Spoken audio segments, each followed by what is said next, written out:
जिद पर अड़े बच्चे को समझाना बच्चों का खेल नहीं। अच्छा, यकीन नहीं है ना आपको? चलिए आज आपको सुनाती हूँ अकबर और बीरबल का एक ऐसा ही मजेदार किस्सा। एक दिन बीरबल दरबार में देर से पहुंचे।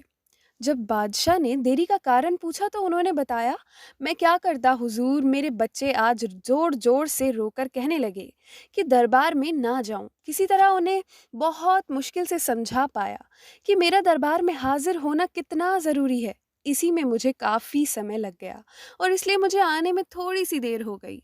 बादशाह को लगा कि बीरबल बहानेबाजी कर रहे हैं। बीरबल के इस उत्तर से बादशाह को तसल्ली नहीं हुई। वो बोले, मैं तुमसे सहमत नहीं हूँ। किसी भी बच्चे को समझाना इतना मुश्किल नहीं जितना तुमने बताया।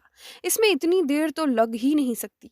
बीरबल हंसते हुए बोले, हुजूर, बच्चे को गुस्सा करना या झपटना तो बहुत सरल है, लेकिन किसी बात को विस्तार से समझा पाना बहुत ही कठिन। बादशाह अकबर बोले, मूर्खों जैसी बात मत करो।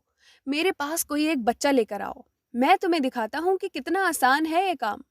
ठीक है जहाँ पना, बीरबल बोले, मैं खुद ही बच्चा बन जाता हूँ और वैसा ही व्यवहार करता हूँ। तब आप एक पिता की भांति मुझे संतुष्ट करके दिखाइए। फिर बीरबल ने छोटे बच्चे की तरह बर्ताव करना शुरू कर दिया। उन्होंने तरह तरह के मुंह बनाकर बादशाह अकबर को चिढ़ाया और किसी छोटे बच्चे की तरह दरबार में यहाँ वहाँ उछलने कूदने लगे। उन्होंने अपनी पगड़ी जमीन पर फेंक दी। फिर वे जाकर बादशाह अकबर की गोद में बैठ गए और लगे मूंछों को छेड़छाड़ करने। बादशाह कहते हैं, नहीं नहीं मेरे बच्चे, ऐसा मत करो, तुम तो बच्चे हो ना, तुम तो अच्छे बच्चे हो। सुनकर बीरबल ने जोर जोर से चिल्लाना शुरू कर दिया। तब बादशाह अकबर ने कुछ मिठाइयाँ लाने का आदेश दिया, लेकिन बीरबल जोर जोर से चिल्लाते ही रहे।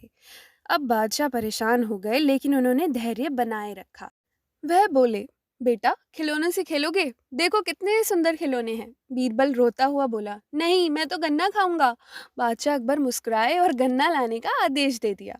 थोड़ी ही देर में एक सैनिक कुछ गन्नों को लेकर आ गया, लेकिन बीरबल का रोना नहीं थमा। वो बोले, मुझे बड़ा गन्ना नहीं चाहिए, छोटे छोटे टुकड़ों में कटा हुआ गन्ना दो। बादशाह अकबर ने एक सैनिक को बुलाकर कहा कि वह एक गन्ने के छोटे छोटे टुकड़े कर दे। यह देखकर बीरबल और जोर से रोते हुए बोले, नहीं सैनिक, गन्ना नहीं काटेगा, आप खुद गन्ना काटोगे। अब बादशाह का मिजाज बिगड़ गया, लेकिन उनके पास गन्ना काटने के अलावा और कोई चारा ही नहीं था। और करते भी क्या, खुद अपने ही बिछाए जाल में फंस गए थे वो। गन्ने के टुकड़े करने के बाद उन्हें बीरबल के सामने रखते हुए बोले अकबर, लो इसे खा लो बेटा। अब बीरबल ने बच्चे की भांति मचलते हुए कहा, नहीं मैं तो पूरा गन्ना ही खाऊंगा। बादशाह ने एक साबुत गन्ना उठाया और बीरबल को देते हुए बोले, लो पूरा गन्ना खा लो भाई और रोना बंद करो। लेकिन बीरबल रोता हुआ ही बोला, नहीं, मुझे तो इन छोटे छोटे टुकड़ों से ही साबुत गन्ना बना कर दो। कैसी अजब बात करते हो तुम, यह भला कैसे संभव है? बादशाह के स्वर में क्रोध भरा हुआ था, लेकिन बीरबल रोते ही रहे। बादशाह का धैर्य जवाब दे गया। बोले, यदि तुमने रोना बंद नहीं किया तो मार पड़ेगी अब बच्चे का अभिनय करता बीरबल उठ खड़ा हुआ और हंसता हुआ बोला, नहीं नहीं मुझे मत मारो हुजूर। अब आपको पता चल गया ना कि बच्चे की बेतुकी जिदों की को शांत करना कितना मुश्किल काम है। बीरबल की बात से सहमत थे अकबर। अब बोले, हाँ ठीक कहते हो यार, रोते चिल्लाते जिद पर अड़े बच्चों को समझाना कोई बच्चों का खेल नहीं। अच्छा बताइए, आपको कैसी लगी ये कहानी? और ये भी बताना कि आपको क्या लगता है, भाई किसी बच्चे को समझाना बच्चों का खेल है या फिर नहीं? बताइए बताइए। चलिए मिलते हैं एक नई कहानी के साथ कल फिर। बाय।